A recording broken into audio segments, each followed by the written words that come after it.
So in this session, we'll review the 2019 exam, and there are 3 questions that we'll be working through here. So in this first one, we have a 2-stage process, and it does say that the stages are in series. So we know that if we have a series set of stages, then the transfer function is obtained just by multiplying the transfer function for each of the stages in the series.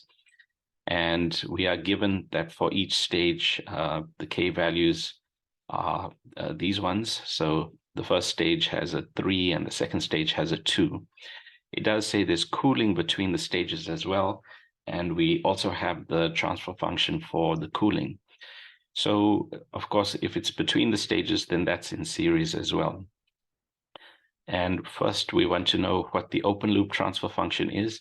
And that's pretty straightforward. We can imagine it's just going to be this stage multiplied by, so this will be the stage with K is 3, then the same form multiplied for K being 2, and then also multiplied for K being 2.5. So that part's easy. Then we want to know the ultimate gain for a proportional controller and a proportional integral controller. And we do get the integral time constant. So for the PI part, the tau I value is given to us there. So we need to recognize this term, the integral time constant. So let's have a look at the solution for this. Right, so this part we've said, right, the process transfer function is the product of the of all the individual transfer functions. And if we have a proportional controller, so looking at the P part first, we know we will get a KP in our controller or in our open loop process. And from this, we can see that there are no zeros. We don't have a term with S in the numerator, so there are no zeros possible. And we can see there are 3 poles at -3, -2.5, and -2. And as a quick check, we can see all those poles have negative real parts. So that's one important criterion for stability for us. And then we can obtain the center of gravity using the usual method. So it's the poles, the sum of the poles divided by the number of poles. And so that's our center of gravity. And then the angle of the asymptote, again, using the general formula here. So we start with K equals 0. So when K is 0, we have 1/3 pi. So pi over 3. And when K is 1, then it's 2 plus 1. So 3 over 3. So that gives us a pi. And then when K is 2, then this is 4 plus 1, 5 over 3 times pi. So 5 over 3 times pi. And here we are calculating the value of S where we just break out. So in fact, let's just graph this quickly, which I don't seem to have in my solution here. So we have, just remember, a center of gravity of -15/6. So that's a bit more than 2. So let's lay down the axes first.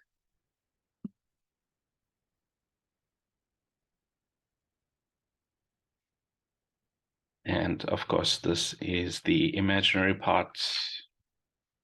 And this is the real part.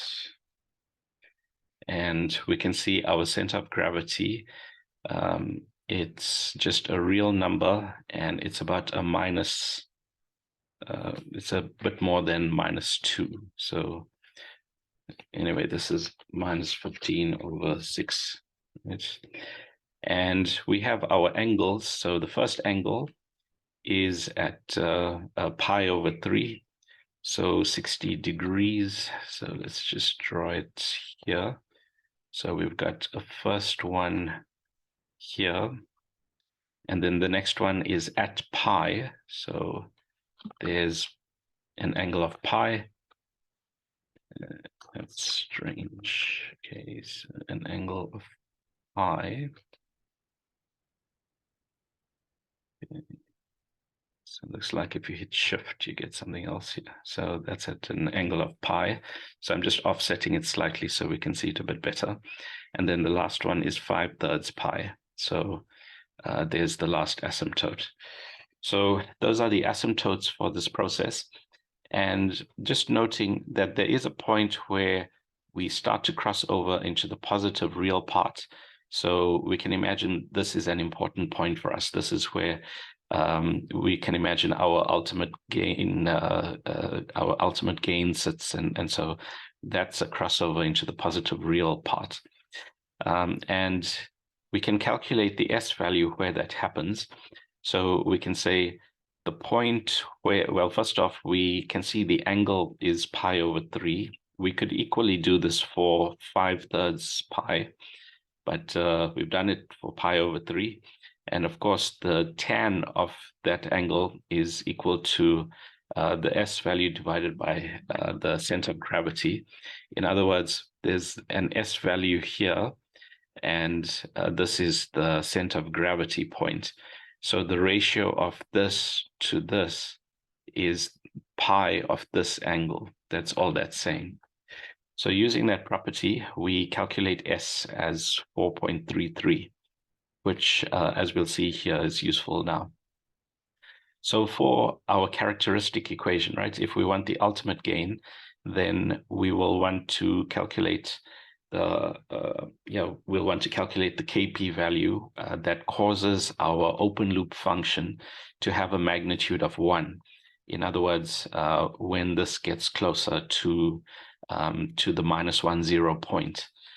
So we can just use this criterion. We can say, when is the open loop transfer function, when is its magnitude equal to a 1? And to do that, we can go to our open loop function. So in the P controller case, we have just a Kp here.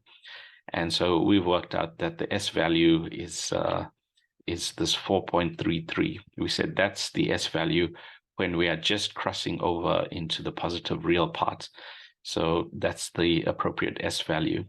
So just substituting for that S value in our open loop transfer function, it looks like this. And so in this denominator, these are all just numbers. And so, yes, they are complex, but we can calculate a magnitude easily here. So 3 squared plus 4.33 squared and the square root of that. So we can calculate a magnitude in each case quite easily. And so this is just a number. So Kp is equal to 1 times this number in the denominator. So this tells us that when Kp is equal to this value, then we are just starting to brush up against instability. Okay, so that's our ultimate gain in the P controller case. Then, of course, we want to do this for the PI controller as well. And we know for a PI controller, we have an equation of this form. So in contrast to just multiplying with Kp, now there are some S terms to consider. And of course, we should write this, the controller part, in a more standard form first. So we can take the 1 into the numerator, and so we can rewrite it like this. And we are given, of course, we should be saying here that this is the integral time constant. So we should be writing it this way. And we are given the integral time constant in the question. So we are told that it's a value of 0.5. So tau I is 0.5. We can apply it in both places. And if we multiply numerator and denominator by 2, then we get rid of that 0.5 there, and it looks like this. So our open loop transfer function then is our controller part multiplied by our process part. So this is the updated open loop function. So we'd want to recalculate the center of gravity. So now we do have a 0 here at -2. And we should note quickly that, oh, that's a good thing. Well, this is not a pole, so that's not an issue. So our poles haven't changed. We do have a pole of 0 here, but that's not considered a real part again. So our inherent stability, that's unchanged. Then our center of gravity, we are recalculating here. So the poles, and now we have to subtract off a 0 as well. And so for the denominator, we do have a 0 now, but we also have an additional pole for this S. So we still have on balance 3 here. So our center of gravity has shifted, however, because of this extra part. It's still a negative real number. And our angles, because we have a 3 like before, we will get the same angles here, right? So still the pi by 3 pi and 5 pi by 6. And here we do need to recalculate the crossover S value because our center of gravity has shifted. So our crossover S value is now this one. And as before, we can use our characteristic equation. We substitute the S values in, and now we calculate Kp. And we can see the Kp value is quite different in this case. So when it was proportional alone, then it was 125. Proportional with the integral part, that now does have a significant impact. And so the integral part is playing its role. And so we have less free room to play with on the pure proportional part. So yeah, Kp, the ultimate gain in this case is much reduced. Okay, so much for question 1. So going back here, in the second problem, we are told that the Bode diagram is already given to us.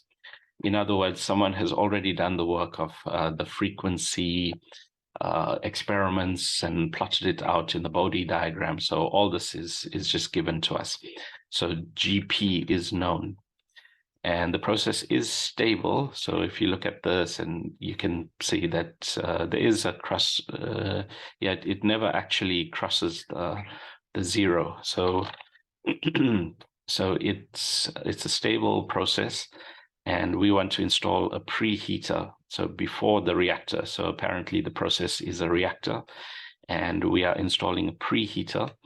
And it's known that this preheater has this for its transfer function. So we want to know to what extent is this preheater going to destabilize our process. So we'd like to check that on the Bode diagram, for instance. What else? And then we also want to know if we install a proportional controller before the preheater. And we can easily imagine that we are adding this preheater because we want to control the temperature of the process. So yes, it is a typical industry problem where we want to install a controller along with the heat exchanger.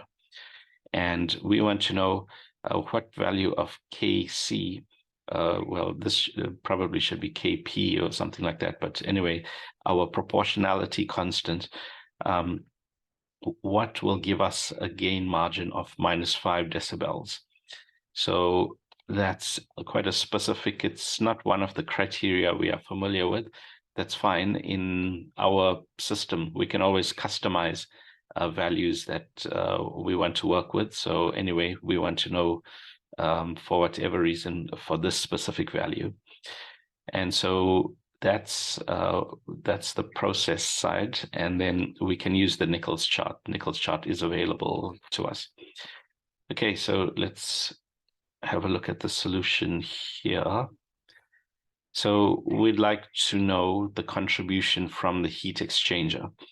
So it's S plus 2, so G of I omega is 2 plus I omega, and so that has the magnitude of the square root of 4 plus omega squared, and the angle, you can see the imaginary part over the real part is omega over 2, and so quite simply we can say the log modulus part is going to contribute this. And so we can see that this is going to have, if we look at large values of omega, then that's much greater than the 4.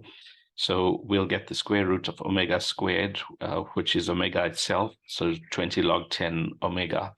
So eventually we'll have a plus 20 for our angle, for our asymptotes, for L. And then for low values, we'll have the square root of 4, which is a 2, And so this works out as 20 log 10 of 2. So that gives us the offset. And we can see here in plotting this out, we can see for our hex function, we've got that offset of 20 log 10, 2. And then we can see a crossover frequency here of 0. So, not 0, I mean, of the crossover frequency here. That's when we have the, if we rewrite this in the form 1 over tau s plus 1, then we can see a crossover frequency of about 2. So we can, if we imagine 2 here, then we can see we'll have the asymptote on 0 up to 2, and then the angle becomes a plus 20 there. So this very much follows the 2 asymptotes that we are familiar with. And now we, of course, have the original line, so our original process, and that was just given to us in the question. So there's what was given to us. This is our heat exchanger. And when we look at, if we imagine adding these two together, we can see on balance, we are slightly below the line here. Then we have a short period where this part dominates, and then the 2 gradients cancel each other, and so we settle down to that. And so by plotting out the asymptotes for the heat exchanger carefully and just graphically adding these 2 curves together, we'll get this intermediate, I guess that's a yellow line. So that's for the log modulus. And then for the angle, of course, we can see here, this is a pure lead function. So it's going to have a plus 90 degrees after the crossover frequency. So for our heat exchanger, we know that's 0, and then across the crossover frequency of 2, we'll shoot up to a plus 90 degrees. In the case of the angle, because of arctan, the transition zone lasts longer than it does in the L case. So anyway, that's the heat exchanger. And then we were given originally this function for the process. So we can just take points and graphically add and then produce this other curve. So now we have L and theta for the 2 cases. And what we can do is use values in both cases to plot our, to do our Nichols chart.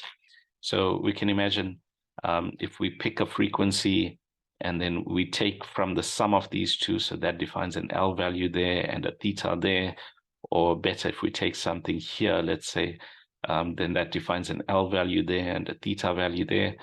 So we take those L and theta values for that series of points, and we should find a curve like this. And looking at this curve, we see that a proportional controller by itself will not get us onto the desirable +2 line. So because we know the proportional controller will only shift us vertically like this, so we won't really get to be tangent to this curve at all. So in this case, proportional control by itself will not accomplish what we're looking for. Let's just see what the question actually asked us for. So number 1, will this heat exchanger destabilize the process? And then number 2, with proportional control, we actually want a -5 decibels.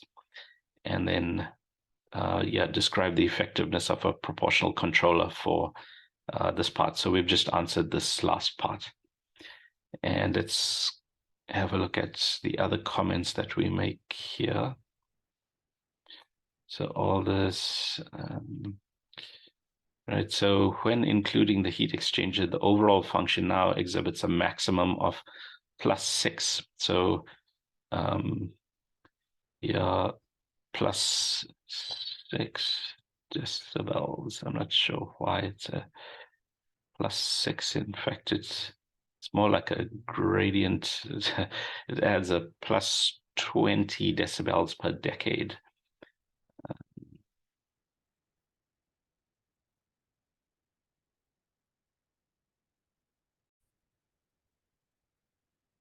So I actually had to pause a bit to figure out what I meant here. So I guess this refers to the net result. So if you look at our overall performance, this is about a +6 here. And I guess we're talking about this because we are concerned with where we cross over. So yeah, we are crossing over into the larger magnitudes and coming back there. So we can see that if we are getting this +6, right, and if we only ever want to achieve a -5, right? So once more, our L value, the maximum L value that we go through in the controlled process or the process with the heat exchanger, right? So the first question is just about if we have a heat exchanger, then what happens to our stability? So before we were never going above the 0, but now when we added the heat exchanger, yes, we do rise here and we do go to a certain maximum. And it's a little hard to see, but this is a +6. Remember, this is 50 here, so this is a bit more than a +6. And the question asks us to maintain a phase margin of -5. So we want at most a -5. So we can say, well, if we have a proportional controller, we can use a value for the proportional controller that causes us to get a -5. So then we recognize that the change in the log modulus must be the desired value minus currently what the maximum is. So the maximum value, as we said, we take from there. So we want to shift down to a -11. So we want overall for this entire curve to shift down by -11.57. So we can say that's the delta L that we need, and that is going to be accomplished by the proportional part.